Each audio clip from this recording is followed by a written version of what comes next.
La décision est tombée tel un couperet, 3 ans de prison ferme et une amende de 3 millions de francs CFA pour Cheikh Yérim Seck. Le directeur de publication de Dakaractu est reconnu coupable de viol sur Ndeye Aïssata Tall, une fille de 20 ans. Les avocats de Cheikh Yérim Seck sont déçus. Nous pensons que cette sentence-là est à la fois trop sévère et injustifiée du point de vue des faits et du droit. Nous pensons que Cheikh Yérim Seck a été condamné suivant des considérations autres que juridiques. C'est pour cela que nous pensons que la décision est dépourvue de base légale. Le juge a suivi le procureur dans sa réquisition. Du côté des plaignants, c'est le soulagement. Toute autre décision, à mon avis, nous l'aurions interprété comme un second viol. Toute autre décision qui aurait été rendue, outre qu'une déclaration de culpabilité.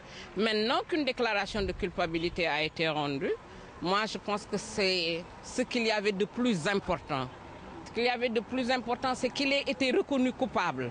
Parce qu'en fait, lorsqu'il clamait son innocence, il le faisait en ne se fondant sur rien du tout. Le tribunal a retenu au moins que les éléments constitutifs du délit de viol sont parfaitement réunis. Toutefois, de part et d'autre, on compte interjeter appel. Nous allons relever appel, naturellement, et nous pensons fortement qu'en barre d'appel, les choses seront redressées.